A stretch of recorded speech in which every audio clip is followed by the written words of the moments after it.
John Adams' Letters from the Front podcast for May 1918.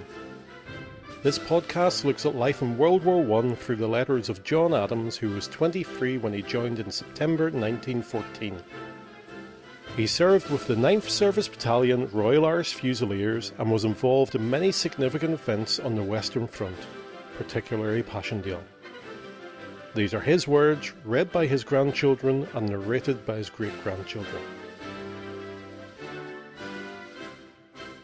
This month in the history section we take a look at some of the world events that are happening, as well as what was happening with the 9th Service Battalion of the Royal Irish Fusiliers at this time.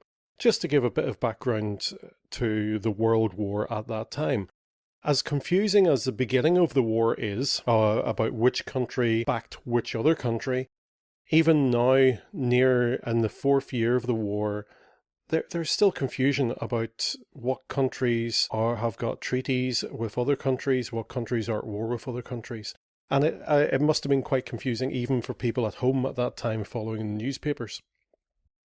Also, we have John Adams. He only has one letter and several field postcards, so he must have been busy as well as moving about. And one of the strange things I found at the end was looking for alum to harden his gums. And I have never heard of alum, A-L-U-M, but it is one of those things that you can get. It is widely used in medical practices around the world. So apart from that, I don't know much about that. But it also goes to show you how health suffered out there. Often we think about wounds they suffered, or even things like trench foot, their feet being wet for so long. But there are other things where they suffered from, between the lice, the rats, and here John Adams is finding that his gums aren't keeping well, and he's finding it hard to brush his teeth. But it's just interesting to have those wee tiny snippets of history dotted throughout these letters that we have. My name's Mark Adams, and John Adams was my grandfather. During May 1918, the politics of this world war continued. While the reasons for the war starting are complicated, the continuing war did not make international politics any easier. During this month, Finland ended their civil war and signed a peace treaty with Turkey and Austria-Hungary. Austria-Hungary signed a treaty with Germany, but Nicaragua declared war on both Austria-Hungary and Germany. There was an agreement between China and Japan for military cooperation against both German and Bolshevik aggression, while Costa Rica declares war on Germany. There is an armistice between Russia and Ukraine, while a Turco-German delegation negotiates peace with the Georgians and the Armenians. And finally, a treaty of peace was signed between Romania and Bulgaria, the Central Powers and Turkey.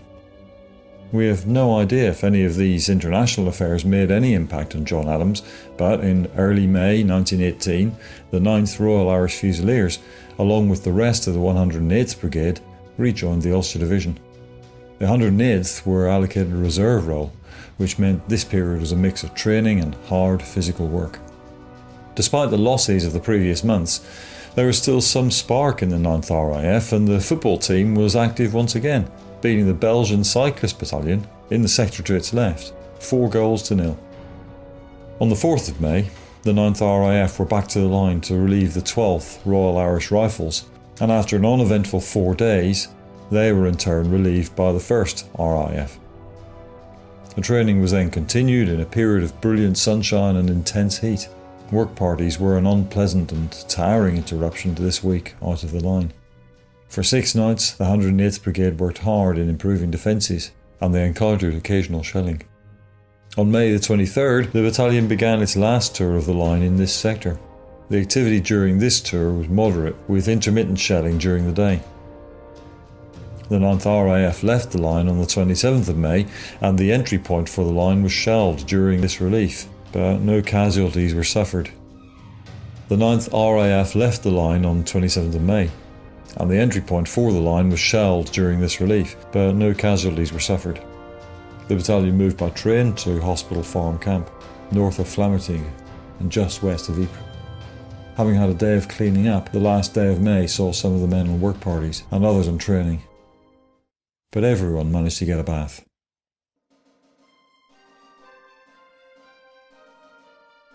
Wednesday, 1st of May 1918, Field Postcard. I am quite well and am going on well. I've received your letter. Letter follows first opportunity.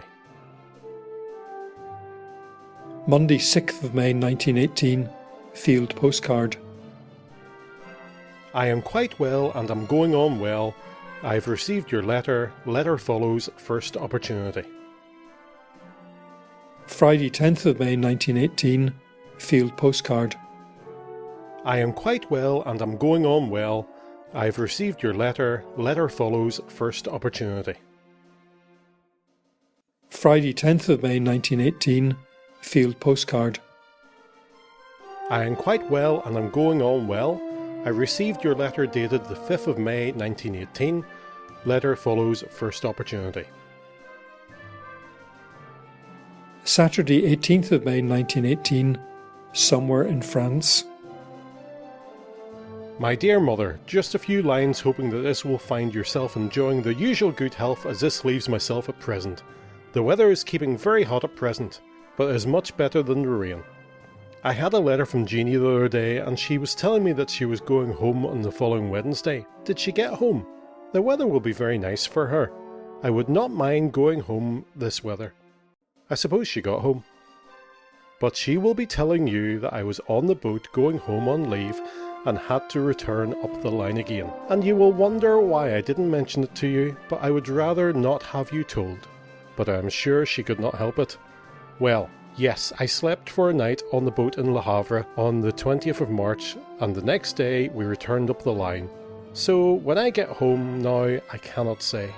I was talking to the CEO the other day and he did not know when the leave would start, but he said that I should go home in the first batch who went on leave, and that I should also find myself with an extra 5 days to go to Buckingham Palace to get invested by the King with the military medal. So if I get this, I shall be all right, but I do not know when it may come off. Well, my dear mother, I think this is about all.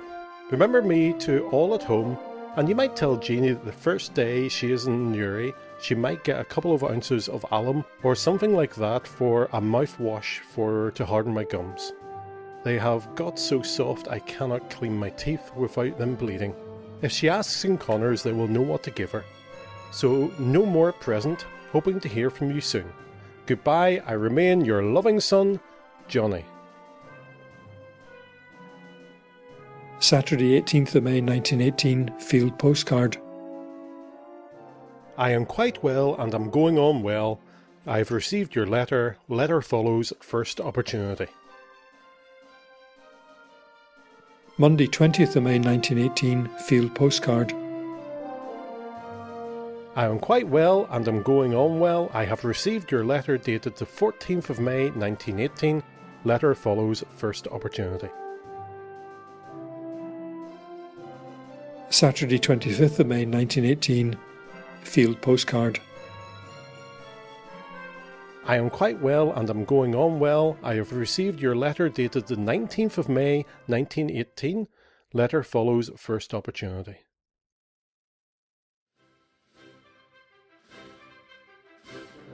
Thank you for listening to John Adams' Letters from the Front podcast. To find out more about John Adams and his family, visit www.johnadams.org.uk/letters. The history of the 9th Service Battalion, Royal Irish Fusiliers, during World War I is taken from Blackers Boys. Visit them at www.9thirishfusiliers.co.uk with the number 9.